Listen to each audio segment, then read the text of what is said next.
I'm Allan Grosvenor, CEO of Mizbay, and we are here at the Consumer Electronics Show in Las Vegas 2024.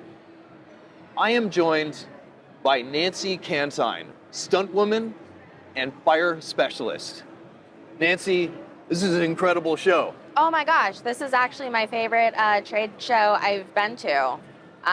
Everybody's just like really happy and positive, and like it's in Vegas, so everyone's kind of stoked to be here for that. 100%. But yeah, like the booth design, the like all the LED screens and like all this stuff that like, oh my gosh, yeah, just like total eye candy. So much going on here. Yeah.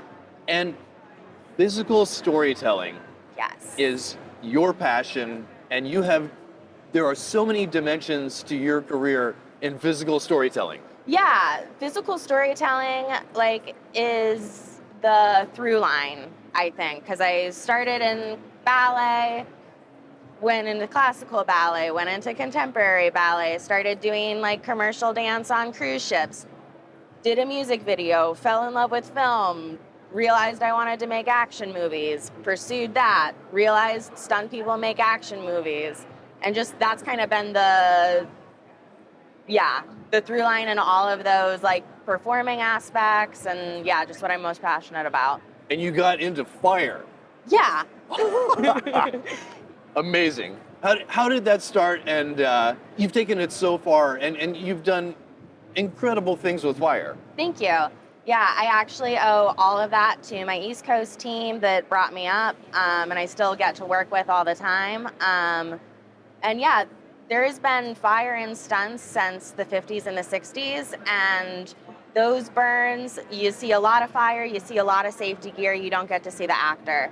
And kind of how you see in other industries and other art forms, as the gear, as the technology, as the practitioners get better and have more repetitions and make it safer, we're getting to a place in an aesthetic where we can see the person on fire, we can see a big fire, and yeah, that's just really beautiful to me, especially as a woman in the stunt industry, because a lot of those jobs, because they were so covered, used to always go to men. And some of the social shift that's been going on in those past 60 years has been to get minority people into minority roles and the appropriate ethnicity, gender expressions doubling for specific actors.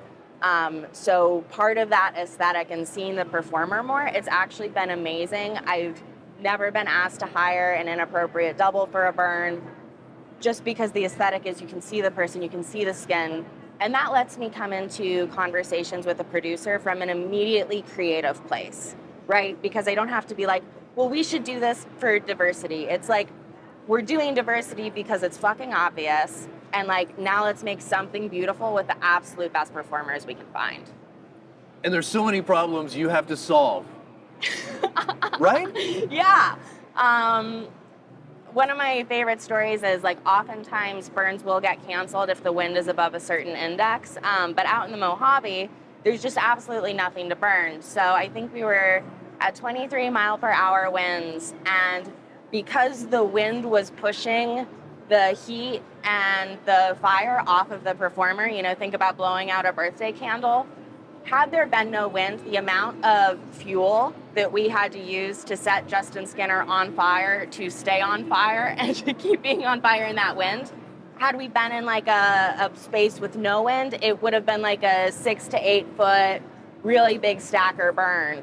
And just, yeah, we were like, literally, it was comical. We were just trying to keep this man on fire. Amazing. And have you had fire blown in your face? Yeah, that's actually what a lot of my street cred comes from. Wow. How do you do that?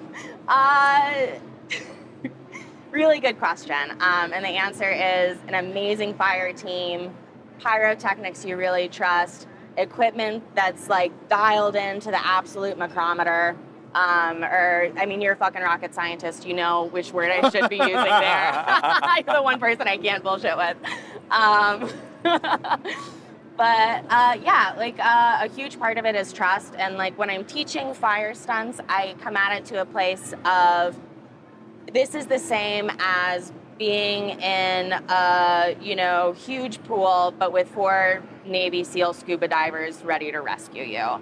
So part of what enables those big calculated risks is coming in with tons of prep work, tons of experience, qualified people, teams that already have ad nauseum repetition in communicating with each other and anticipating each other's movements.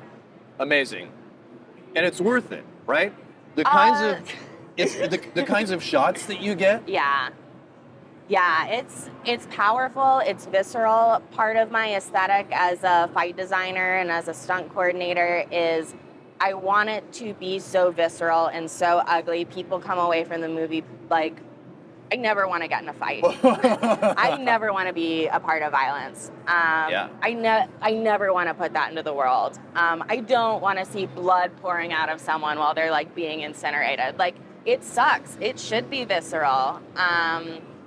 So yeah, like it is worth it to me, and I do feel like spiritual alignment, being an artist and being a storyteller and being a physical storyteller. So it is worth it to me. The stunt adjustments on burns are like pretty fucking good too. That's great. So I'm always happy when I get called to do a big one. Yeah, it is a calculated risk, and it's an experience that, I mean, maybe 0.5% of the population has. And it makes a difference on the screen. You can't replace it totally with CGI. You're not going to get the same realism. So, like, any natural element is incredibly hard to augment and simulate, especially if you're using a real performer in a static space with no wind and they're painting fire on. Fire just has so much natural, like, ebb and flow and dynamic to it, with air, with wind, with water, with movement. Smoke affects how fire moves. Smoke can choke out fire. Like, there's so much there, and might we catch up in the future? Possibly. We're certainly not there yet. The things I see that I'm excited about, so a lot of times when we do a huge building on fire and someone running out, that's almost always a composite shot. So we do a static camera lock-off, one shot of the performer and maybe a couple set pieces on fire with pyro bars, and then they'll do other shots to get the rest of the house on fire. One, because all that fire is going to suck all the oxygen out of the air, and that's not sustainable for the performer. And two, the heat index just builds. And to keep the performer safe, we want to keep them as cool as possible and keep pushing that heat off them. And yeah, that is very difficult if literally everything is on fire at the same time. So where I'm excited and where I think the new technology is going to be saving time for production is with the LED walls and virtual production. Yeah. The volume. I think like that's really exciting to me, because now we can have that footage of that installation going. That's not going to put heat on the performer. That's going to be completely silent. We're not going to have crackling wood or something on that. We can still do set pieces on fire within the volume space, but now instead of having to do multiple setups or having your whole production team out on the night that you're burning the barn, that can be a skeleton crew getting that shot of that utter destruction. You know, you're lowering your footprint, you're lowering how much money you're spending out on that day, and then you get to have a really efficient day in the studio space where everybody is comfortable, everybody knows how it works, you've already been there for a month and a half. And then, you know, the thing that I'm afraid is going to be my fault if I fuck up is I really don't want to cook anybody's volume screen. Right. So yesterday I was talking to some of the Sony guys, and I was just kind of goofing around with them, and they were like, "Well, yeah, if you take a blowtorch to it, it'll melt, it'll burn, it'll last longer than the person." I was like, "I don't know about that." But yeah, I think the answer to that is just going to be the answer to anytime you don't want to get the curtains in a house on fire, anytime you don't, you know, I don't think we'll be applying something to it, whether that would be like a fire block or a fire retardant. Fire block being a brand of fire retardant, there is nothing Safety lesson. There is nothing that is fireproof. Everything will incinerate if you get it hot enough. I bet. Yeah, that's a big one to start wrapping people's heads around as they start working with setting people on fire and being in spaces and heat transfer and ruining antique floors. And yeah, it can be a mess if you go in undereducated, underprepared, or under-mentored. And virtual production is changing so quickly. Yes. And scaling up. Yes. So massively.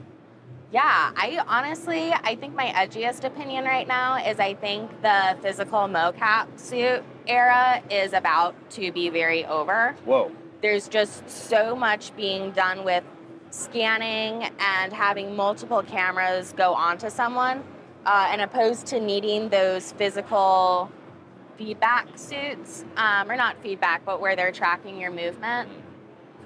I think the suit has become unnecessary. I think like the technicians who are augmenting bodies onto the movement, I think that's going to be a very stable job for a very long time. But yeah, anybody who invested a lot of money in making a physical mocap studio, time to continue evolving. Yeah.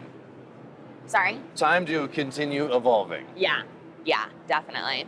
And we're really excited about everything happening in virtual production right now and the way it's scaling up, and also how much immersive training is being called for in so many industries and how that's scaling up.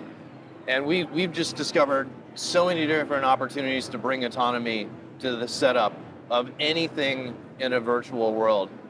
You know, speaking of virtual production and immersive virtual worlds, we have to talk about the Sphere. We're in Las Vegas. Yeah. You cannot escape the Sphere. It's like anywhere. The eye of Sauron. It's like, and it is so beautiful and it's beautiful, awesome. but it's like a little spooky. I find it like megalithic. Yeah, but it's beautiful. Oh my God. And that thing is like a whole new level of opportunity LED screen for virtual experience. And yeah, really big LED screen. Amazing. So I think we're just at the beginning of a new era, and there's so much opportunity. And physical storytelling is going to continue to be a compelling need for so many different cases. And I think that people like you and people like me hopefully will have brand new ways to collaborate. I think so, and I think people who are worried about like bodies being over augmented or taking work out of the SAG union and, you know, only downloading canned footage of backflips so we lose stunt performers. I think there is so much need in storytelling for the human element and the little tiny micro tweaks and even the way people gesticulate has trends. It changes within 5 to 10 years. So I do think that there's always going to be a need. I think we're going to move into a lot of scanning and then putting bodies onto movement or performances that are already there. I think that trend is going to extend exponentially. But I do think that there are always going to be human performers making choices, making those little micro adjustments to suit something for the character, the space, the time, the emotion. And like, we're still figuring out fire. We're still figuring out how to make wind and smoke look good. How are we going to really expect machines to get out of the uncanny valley on the human experience? Yes. And I think we have the most opportunity when we bring the right best elements of real world action and real world effects and simulation. Yeah, I think there's really exciting stuff potentially available. I haven't seen it fully utilized yet, but so often in a pre-production process, we're pre-vising something either to a location or making a storyboard. And I think there is huge opportunity the more we arm ourselves with information in that pre-production process to make sure our engineering is really sound and really safe within these spaces, especially as we're setting up like wire ratchet setups and stuff where either you're bringing in your own truss and structural load, and that becomes an expense for production, or you're rigging off of buildings that you need to know are engineered soundly to take the shock and the load, and you feel comfortable having a human life on the end of that line. Awesome. So exciting. Nancy, thank you very much. Absolutely.